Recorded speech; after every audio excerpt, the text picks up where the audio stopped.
የዛሬዋ እንግዳዬ ብቻዋን ሆና ሁለት ልጆችን በማሳደግ ላይ የምትገኝ አልহামዱሊላህ እኔ ንቃቤ ከምንም ነገር እንተብሎኝ አያውቅም። ልጆችን ከወለዱ በኋላ እንዴት ነው ትዳር ማፍረስ አይከብድም? በንቃብ ሰበብ ነበር ከቤት የወጣሁት። ከምን ተነስተሽ ነው ንቃብ የለበሽው? ስመረመር እርጉዝ ነሽ ተባልኩኝ። ስትመጪ ማን ተቀበለሽ? ማዘር የገዛችልኝ ጅልባብ ሽጬ ነው የወጣሁት። አስተዋሳለሁ። እንደዛ አይነት ልክ ውስጥ አላስገባሽ? በዛ አልነበረም ትዳራችን የፈረሰው። አንድ ላይ ሆናችሁ ልጆቻችሁን ለማሳደግ ጥረት አላደረግሽም?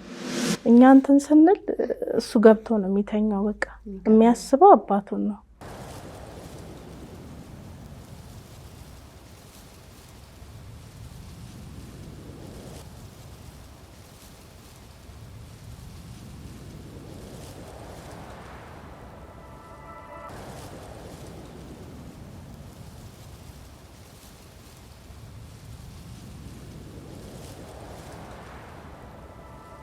ብስሚላህ አልሐምዱሊላህ ወሰላቱ ወሰላም አላ ረሱሊላህ ሰለላሁ ዐለይሂ ወሰለም።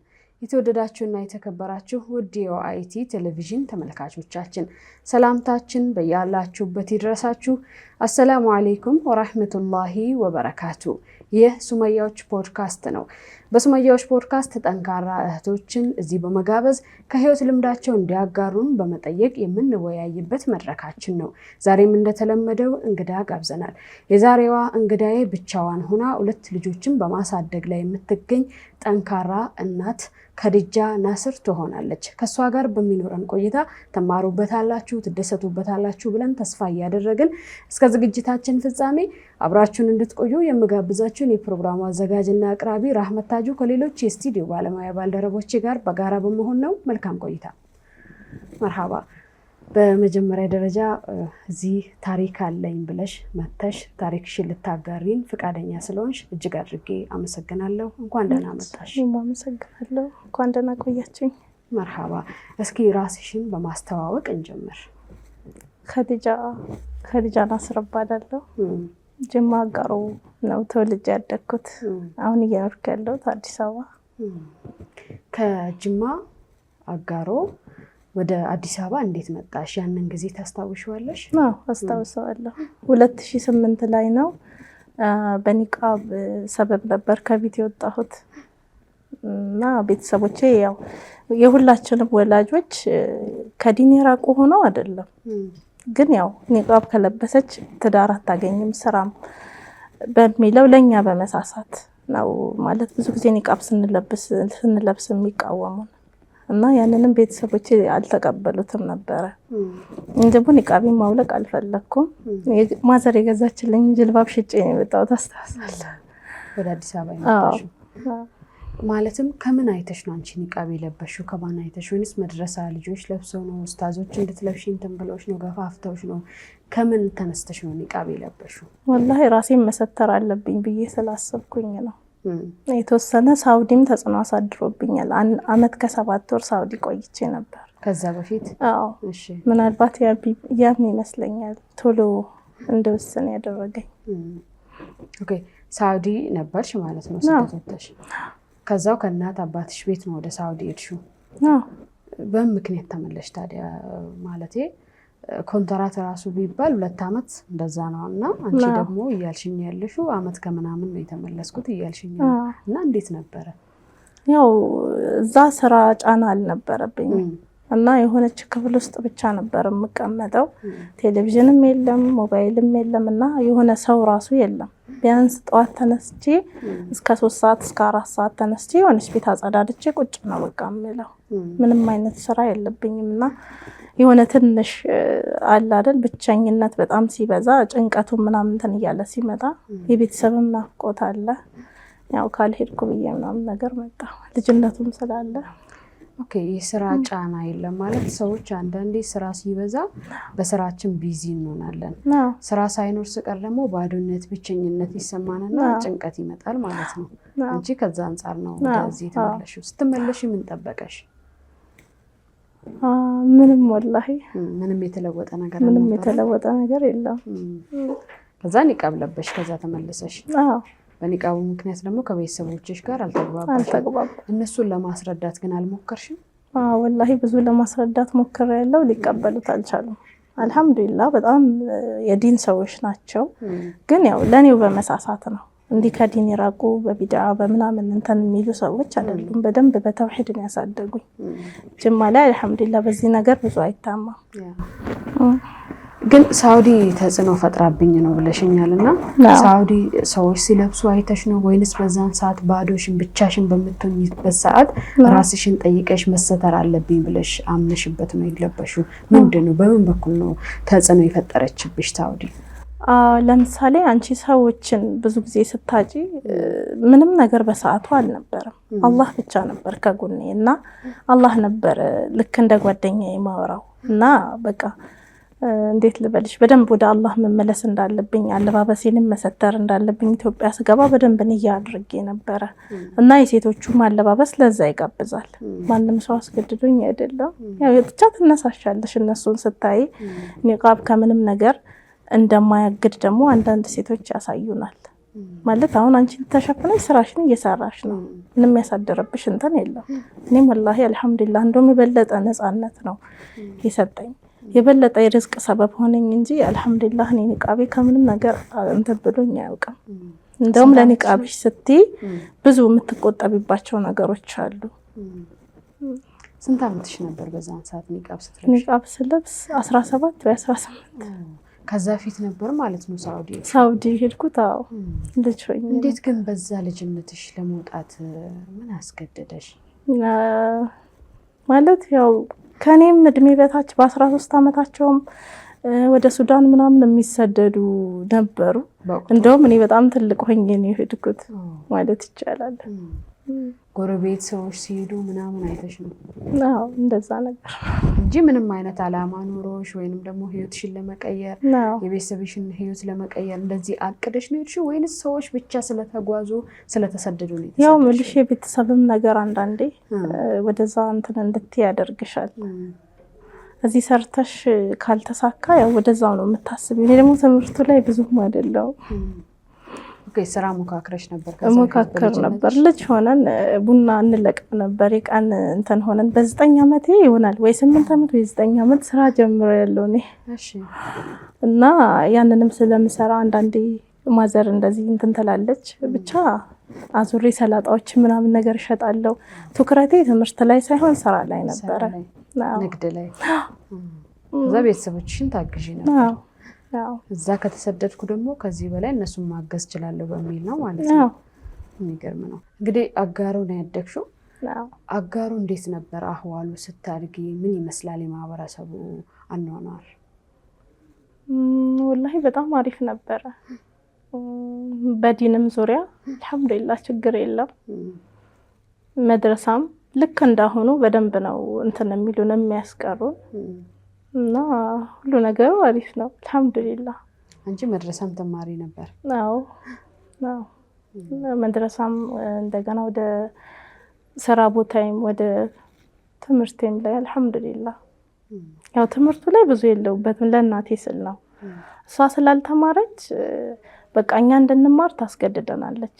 እሷን ደስ እንዲላት በሚል ደርሼ እመለሳለሁ እንጂ ብዙ አልነበርኩም ትምህርቱ ላይ። መርሐባ። እንግዲህ አጋሮ አደግሽ፣ ከዛ በኋላ ወደ አዲስ አበባ መጣሽ። ወደ አዲስ አበባ ስትመጪ ቅድም ያልሽኝ እናቴ ገዛችልኝ ጅልባብ ሽጬ ነው የመጣሁት አልሽኝ። አዎ። ስትመጪ ማን ተቀበለሽ? ወደዚህ ስትመጪ ማን ጋር መጣሽ? አዲስ አበባስ እንዴት ተቀበለችሽ? አዲስ አበባ መርከዝ የከፈቱ ሰዎች ነበሩ እና ሰራተኛ እንፈልጋለን ብለው ነበር ስመጣ የመጣሁት። እዛው እያለሽ? አዎ እዛው እያለሁኝ እኔ ደግሞ የታየኝ ያ እንትኑ ማገኘው 500 ብር ሳይሆን እምቀራው ኪታብ እናቴ እንዲ በሪካርድ ነበር መስጂድ ውስጥ ሆኜ ኪታብ ስቀራ የነበረው። ያንን አትፈልገው ሄጄ መድረሳ ላይ ከተማሪዎች ጋር እንድቀራ ነው የምትፈልገው።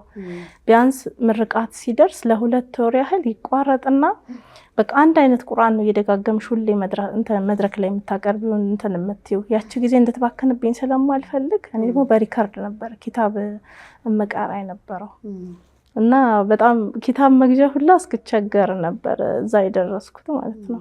በሪካርድ ማለት ሌሎች ሰዎች ሪካርድ አድርጎ ላንቺ ልኩልሻል በስልክ ነው?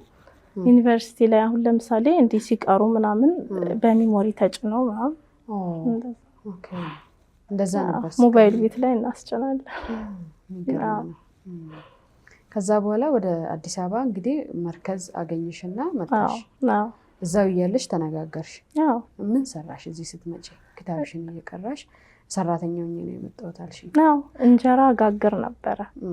በጣም እንዲህ እምልሽ ትንሽ እንጀራ አይደለም። ከሌሊት 8 ሰዓት ተነስቼ ወላሂ አንዳንዴ እስከ ቀኑ 8 ሰዓት ይሆንብኛል። ማለት ኃይል ስለሌለው ማለት ነው። እና በጣም ታይ ከባድ ነበረ። ከዛ ብር ይከፈልሻል? ግን የኪታቡን እድልስ አገኘሽ? እዛ ውስጥ እያለሽ ከ10 በኋላ ምናምን ተመቻችቶልን እየቀራን ነበረ። ኪታቡ ቀርተሻል፣ አላማሽን አሳክተሻል። አልሐምዱሊላህ ማሻአላህ። እና አዲስ አበባ እንዴት ነበር የተቀበለችሽ? ወላሂ በጣም እንጃ ከጠበቅኩት በላይ በጣም አሪፍ ነው። ለሚንቀሳቀስ ሰው ኒዕማ ነው በቃ። ማሻአላህ። እንግዲህ የሁለት ልጆች እናት ነሽ። አሁን ደግሞ ብቻሽን ነው ልጆችሽን እያሳደግሽ ያለሽው? እንደዛ ብለሽኛል። ባለቤትሽስ የት ሄዶ ነው ብቻሽን ልጆችሽን እያሳደግሽ ያለሽው? ተለያይተናል ከሱ ጋር። በምን ምክንያት? ወላሂ እኔ እዚህ ገባ በማይባል ምክንያት ነበር ከቤት ሲወጣ የወጣው እና አሁን ላይ ሳውዲ ነው ያለው። ስትገናኙ እንዴት ነበር የተገናኛችሁት? በቤተሰብ ነው ወይስ አንቺ ራስሽ ተዋውቀሽ ነው? እዛው የምሰራበት መርከዝ ላይ ነበረ የሆነ ኡስታዝ እንዲጠሩ ልጅ አለ ምናምን ነገር ብሎኝ ከዛ አገናኙን። በ15 ቀን ትውውቅ ውስጥ ነው ከሱ ጋር የተጋባ ነው። የአጎቴ ልጅ ነበር እዚህ እንትን ያለኝ ውክልናውን ወስዶ ከፋዘር ኒካህ ያሰረው እና በ15 ቀን ትውውቅ ውስጥ ነበር የተገናኘ ነው። ወላሂ እኔ አባቴ ሲያሳድገኝ እንደነገርኩሽ ነው በደንብ አድርጎ በተርቢያ ነው ማለት እንዲህ ዘር ምናምን የሚባለውን ነገር ወላሂ እኔ አላውቀውም። አሁን ነው በደንብ እያወቅኩ የመጣሁት ማለት የዚህን ያህል ልዩነት እንዳለ ማለት ነው። አላውቅም ማለት ሳይሆን በቃ በዚህ ልክ መከፋፈሉን እንትን አልልም ነበር።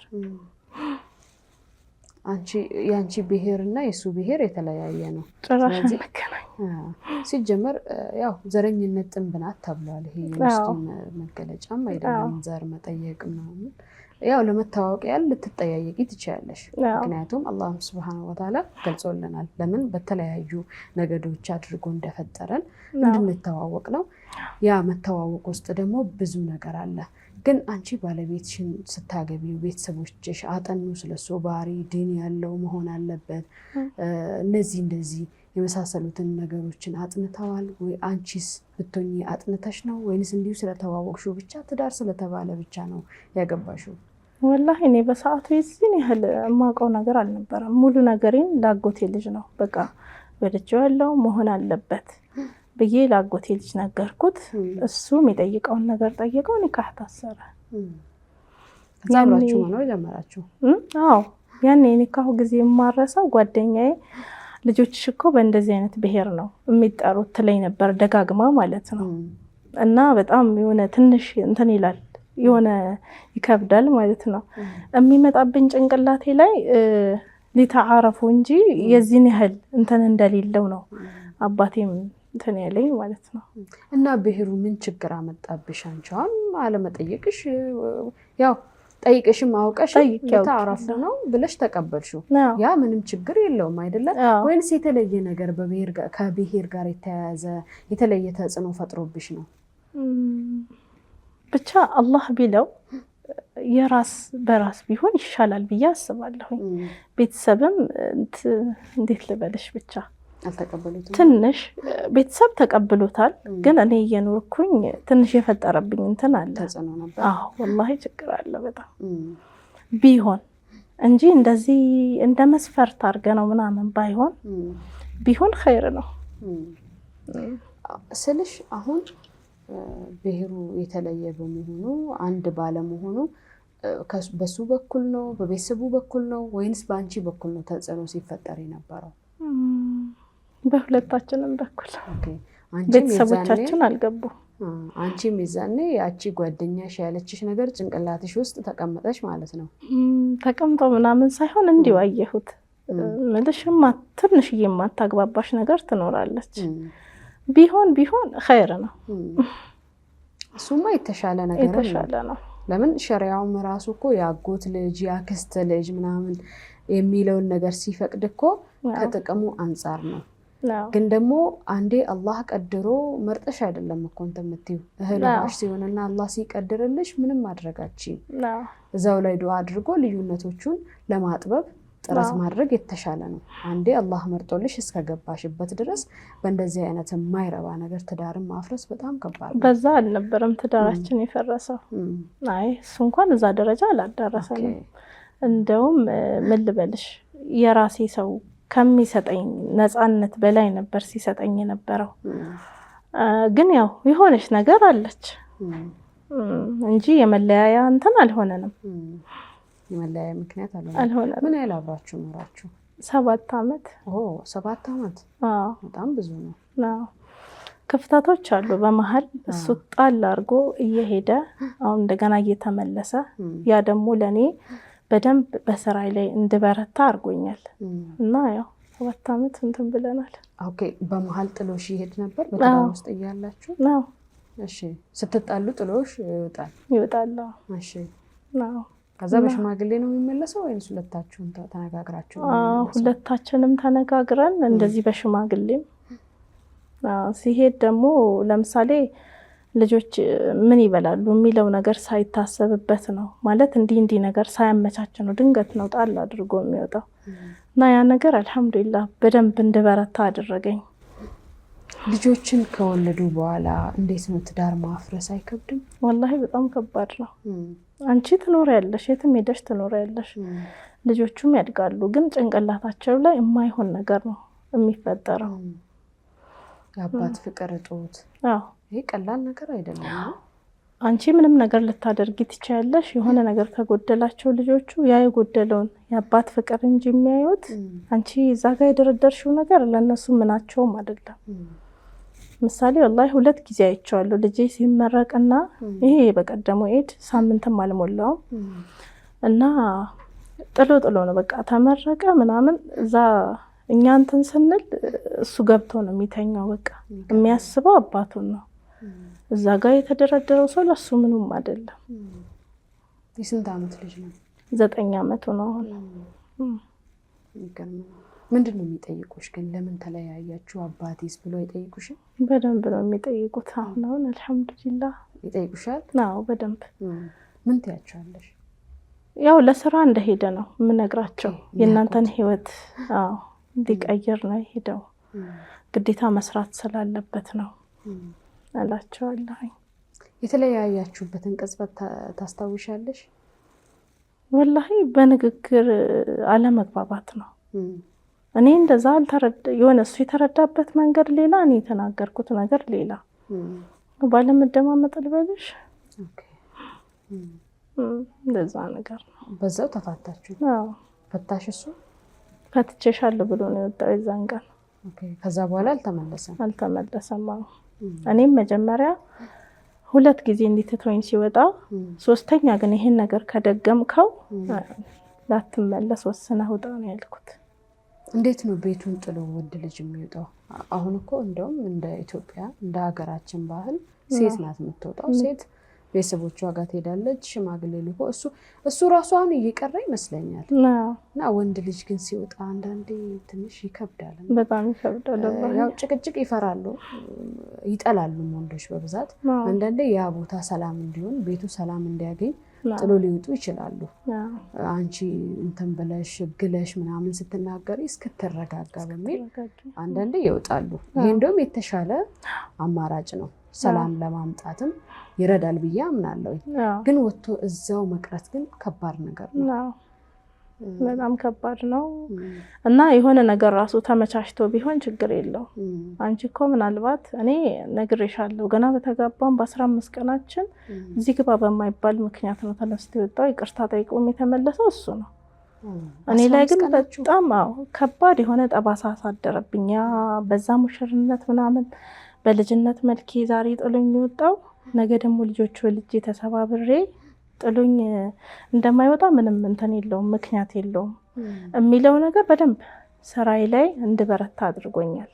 አንዴ በቃ ልጅ ተፈጥሯል። ከዚህ በኋላ በቃ ለምን 15 ቀን ሳይሆን በወር ከ15 ቀኑ ይቅርታ፣ በወር ከ15 ቀኑ ትቶኝ ወጥቷል። ስመረመር እርጉዝ ነሽ ተባልኩኝ። ያኔ በቃ ብዙ እንትን የጎረቤት ሰዎችም ስላልሰሙ በቃ ቤተሰቦቼንም እንትን ከምል አንገት ከማስደፋ በዚሁ ወደ ዱባይ ምናምን ሄዳለሁ ብዬ አስቤ ነበር። ስመረመር እርጉዝ ነሽ ተባልኩኝ። በቃ ያለኝ አማራጭ ቁጭ ብዬ ይሄን ልጅ ወልጄ እንትን ማለት ነው፣ ማሳደግ ነው። ከዛ በዚህ መሀል ደግሞ ታስቢለታለሽ፣ ለሱም ራስ ወዳድ እናት አትሆኝም። አሁንም ከዛም ከዚህም እንትን ከምል ሁለት ይሆኑ በሚለው ትበረቻለሽ ነው። ልጆች ሁለት ይሆኑ ብቻውን ከሚቀር በሚል ደገምሽ። ያኔ ታረቃችሁ፣ ይቅርታ ጠይቆሽ ገባ። ከዛ በኋላ አሁንም ይሄ ጥል እየተደጋገመ መጣ። ሁለተኛውንም ልጅ ወልጄ እንደዛው ለፍቺ ደረጋችሁ። አሁን እሳ ልጆቹን ይንከባከባል፣ እንደ አባት የአባትነትን ፍቅር ይሰጣቸዋል። በስልክ ያገኛቸዋል። ደውሎ ያገኛቸው ነበር። አሁን ላይ ግን የለም፣ የሚያስፈልጋቸውን ነገር አያሟላም። እና በምንድን ነው የምትተዳደሪው? እኔ በምሰራው እጣን አመርታለሁኝ ቤቴ ውስጥ ሆኜ ሰው ልጆቼን እየተንከባከብኩ አልሐምዱሊላህ ተመቻችቶልኛል። አልሐምዱሊላህ ቲክቶክ ላይም አይሻለሁ የተንቀሳቀስሽ ነው ያለው። እዛ ላይ ከጀመርሽ ቆየሽ? 3 አመት ሆኖኛል። ግን በደንብ ወደ የስራውን ነገር በደንብ ማስተዋወቅ ከጀመርኩ ቢያንስ 1 አመት። በጣም ቤት ውስጥ ታመርቻለሽ፣ ከዛ ታከፋፊያለሽ፣ ከዛው ልጆችሽን ታስተዳድሪያለሽ። ይማራሉ? አልሐምዱሊላህ። ታስተምሪያቸዋለሽ? ቂራአትስ እንዴት ነው? አሁን ጀምረዋል። በፊት ቤት ውስጥ ራሴ ነበርኩ ማስቀራቸው፣ ግን ያው አልተመቻቸልኝም። ወደ ቁርአን ቤት አስገባኋቸው። የተወሰነ ጊዜ ላይ ትምህርታቸው ላይ ብቻ እንዲያተኩሩ ነበር ያደረኩት። የመንግስት ስለነበረ የሚማሩት ኬጂ 3 ተመራቂ ሆኖ ስሙን መጻፍ አይችልም ነበረ እና ከዛ የግል አስገባኋቸው። በጣም ምርጥ ትምህርት ቤት ኮርዶባ ይባላል እና በጣም አሪፍ ትምህርት ቤት ነው። ትንሽ ሲከብዳቸው ምናምን ቁርአኑን አስተቼ ሙሉ ለሙሉ ጥናታቸውን እንትን እንዲሉ አስጠኝ ቀጥሬላቸው እዛው ላይ ነበረ ሲያተኩሩ የነበረው። አሁን የተወሰነ መስመር ላይ ከገቡልኝ በኋላ ወደ ቁርአን አስገባቸው። እንዴት ነው እንዳይከፋቸው ይሄ የአባትነት ፍቅር እጦት እንዳይሰማቸው ምን ታደርጊያለሽ አንቺ? ወላሂ የሚደረገውን ነገር በሙሉ አደርጋለሁ። መገዛት ያለበትን ነገር ጊዜ እንሰጣቸዋለሁ። እኔ እናታችሁ እያለሁኝ ምንም ነገር እንደማይደርስባቸው በምንም አይነት ሁኔታ ትቻቸው የትም ቦታ እንደማልሄድ ያን ነገር በደንብ ደጋግሜ እንትን እላቸዋለሁ፣ ነግራቸዋለሁኝ። የሚደረገውንም ነገር በተግባር አደርግላቸዋለሁኝ። አላህ ያግዝሽ። ጀዛከላሁ ኸይራን። አሁን ልጆችሽን ለብቻሽ ነው እያሳደግሽ ያለሽው? ሰርተሽ ምናምን። ስራ ቢታጣ ቢከፋሽ ልጆችሽ ላይ ንዴትሽን አትወጪም? አልወጣም ወላሂ። መስጂድ ገብቼ ራሴን አረጋግቼ 1-2 ረካዓ ሰግጄ ምናምን ዱዓ አድርጌ ራሴን አረጋግቼ ነው መጀመሪያም ስገባ ወደ ቤት የምገባው እና እንደዛ አላደርግም። እንኳን አይደለም ንዴትሽን ተወተሽባቸው የሆነ ትንሽ እንኳን ጮክ ብለሽ ካወራሻቸው በጣም ብሶተኞች ናቸው የኔ ልጆች እና እንደዛ አላደርግም። አብዛኛውም ሰው አንዳንዴ የራሱን ብሶት ልጆቹ ላይ ሲወጣ ያለው ይሄ በጣም ስህተት ነው። ምክንያቱም ልጆቹ በራሳቸው እንዳልሽው በራሳቸውም ጊዜ ይከፋሉ፣ ብሶተኞች ናቸው።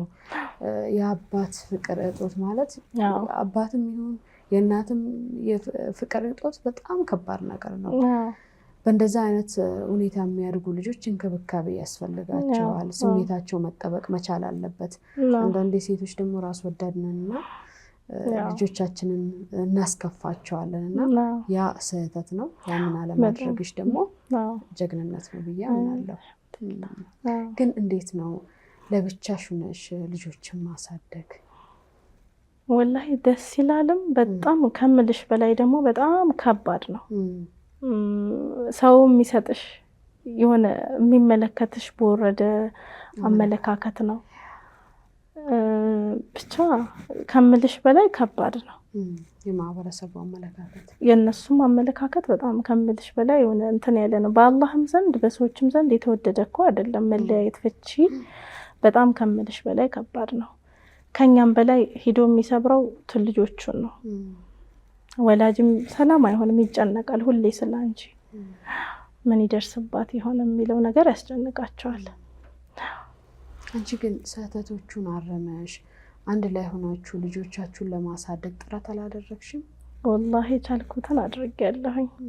መጀመሪያም ይሄ ነገር እንዳይፈጠር የቻልኩትን፣ ልጅ ነሽ ታጠፊያለሽ፣ የቻልሽው እንዲህ ከባድ የተባለ ነገር ላለመስራት ጥረት ታደርጊያለሽ።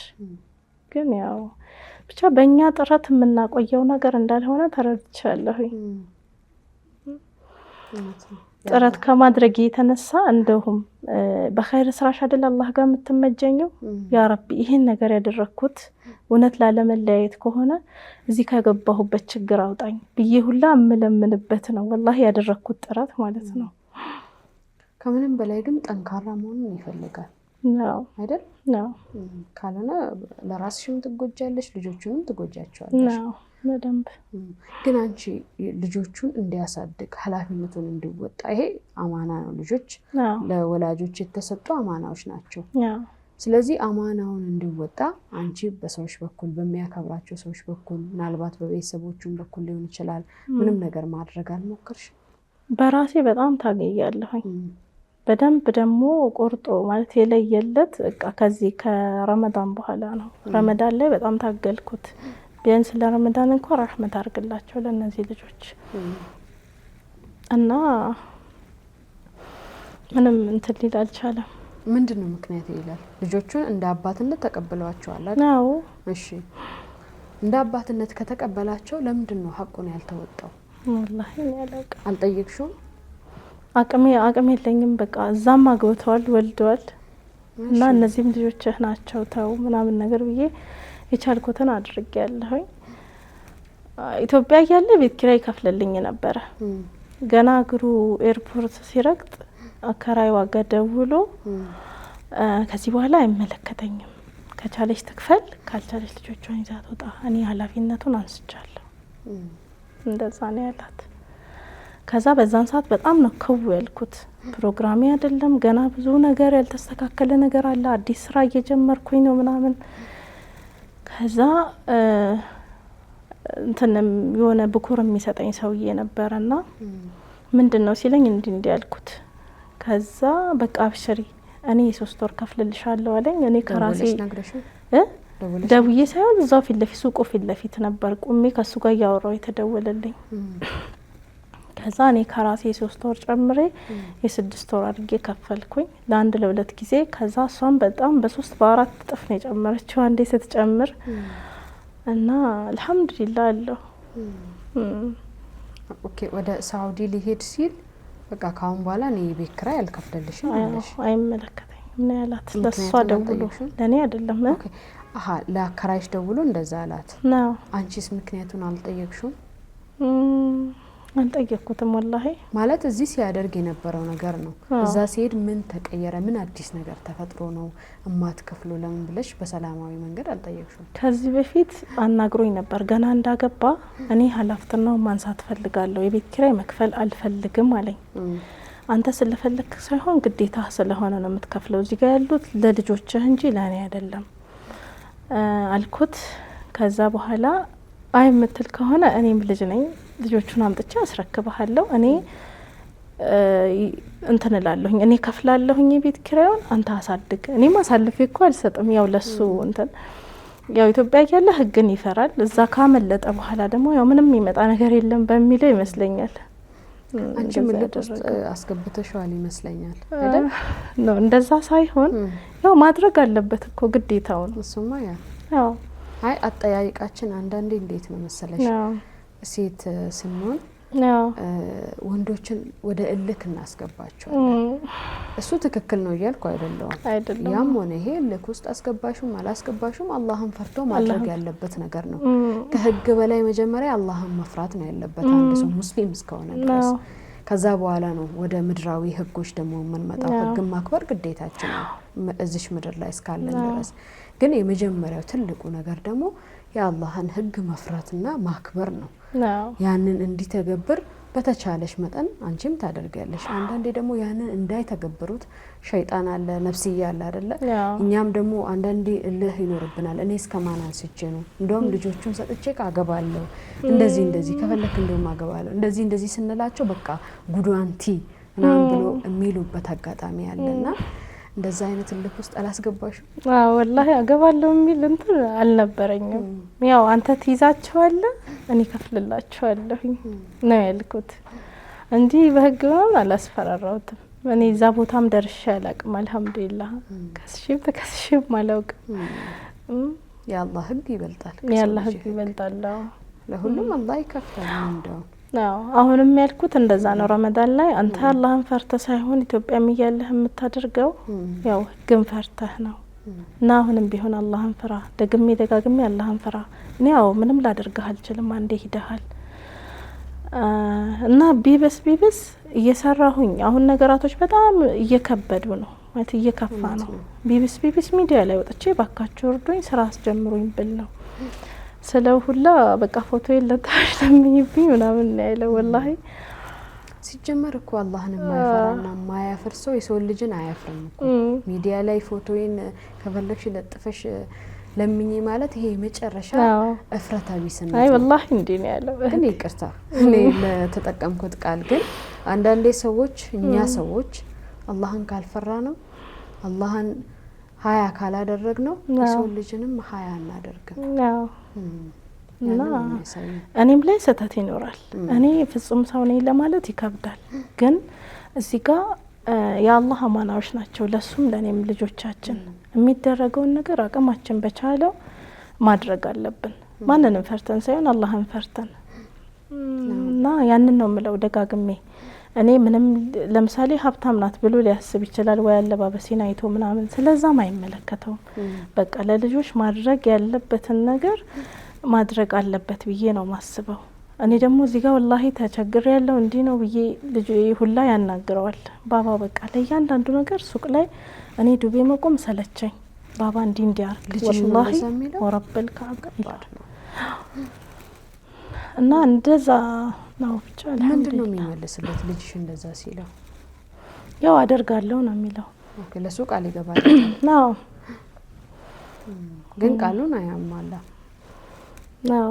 ቃል ኪዳንን ማፍረስ ደግሞ ትልቅ ቅጣት የሆነ ሰዓት ላይ የሆነ ነገር እንትን ይል ነበር። አሁን ላይ ግን ምንም ነገር ተቋርጧል። ብቻሽን ነው እያሳደግሻቸው ያለሽ? ብቻዬን ነው።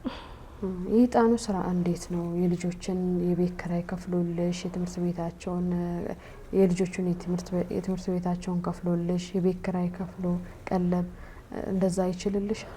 ያው ወላሂ በአላህ በረካ አልহামዱሊላህ። አንዳንዴም እንትን ሊል ይችላል ከፍም ዝቅም ትያለሽ አይደለ? አንዳንዴ እንደዛ ላይ ሞላልኝ ይችላል። ከሰዎች እንዲተበዳድሬ ምናምን አሟላለሁ ሰርቼ እንደገና ደግሞ ተካላቸዋለሁ። ያንን እቃ ማለት ነው እነሱ ብር ሲሰጡኝ እኔ ደግሞ እቃውን ወስጄ ተካላቸዋለሁ። ማሻአላህ። እንግዲህ አሁን በዚህ በከበደ የኑሮ ውድነት ለሁለቱ ነው እንኳን ልጆችን ማሳደግ በሚከብድ አይነት ሁኔታ ውስጥ ሆነሽ አንቺ ጠንካራ ሴት ሆነሽ ልጆችሽን እያሳደግሻቸው እያስተማርሻቸው ነው እና ያለሽው እንዳንቺ ለጠንካራ ሴቶች ምንድነው የምታስተላልፊው? ያው ጠንክረው አላህን ይዘው ወደፊት ማሰብ እንጂ ወደ ኋላ ማየት እንደሌለባቸው። በቃ የሆነ ያበላሸሽው የጠፋብሽ ነገር ሁሉም በቃ ጠፍቷል። አንዴ ወደፊት አላህን ይዘሽ ወደፊት መሄድ መጠንከር ያለን ነው የምለው።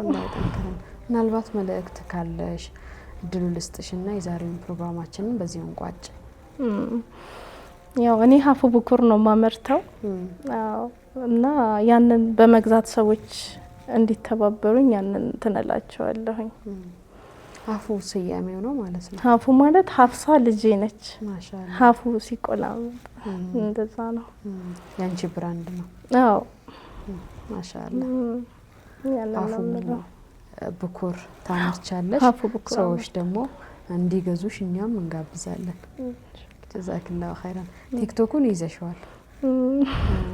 ወደፊት እንዴት ነው? ምን ታስቢያለሽ?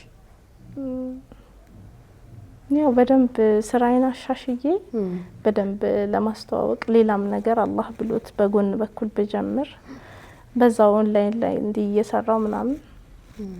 ለልጆችሽሳ ምን ታስቢያለሽ? የት እንዲደርሱ ነው እቅድሽ፣ አላማሽ? ወላሂ አላህ ትልቅ ደረጃ እንዲያደርስልኝ ነው የምፈልገው። ኢንሻአላህ ከፍ ብለው ማየት። እዛ ላይ እየሰራሽ ነው? አዎ በደንብ በቻልኩት እየታገልኩ ነው። አላህ ያግዝሽ። ኢንሻአላህ። ጀዛከላሁ ኸይራን። ዛሬ ፍቃደኛ ሆነሽ እዚህ መተሽ ታሪክ አለኝ አካፍላችኋለሁ ብለሽ እንግዳዬ ስለሆንሽ እጅግ አድርጌ አመሰግናለሁ። እኔም አመሰግናለሁ። ጀዛከላሁ ኸይራን ጀዛ። የተወደዳችሁና የተከበራችሁ ውድ የኦሮሚያ ኢስላሚክ ቴሌቪዥን ተመልካቾቻችን እንዲሁም ሱመያዎችን ፖድካስት በመከታተል ላይ ያላችሁ እህት ወንድሞቻችን ለዛሬው ያዘጋጀንላችሁ ፕሮግራማችን የተከታተላችሁትን ይመስል ነበር። ቀጣይ በሌላ እንግዳ እስከምንገናኝ ድረስ የአላህ ሰላም ከናንተ ጋር ይሁን። ወሰላሙ አለይኩም ወራህመቱላሂ ወበረካቱ።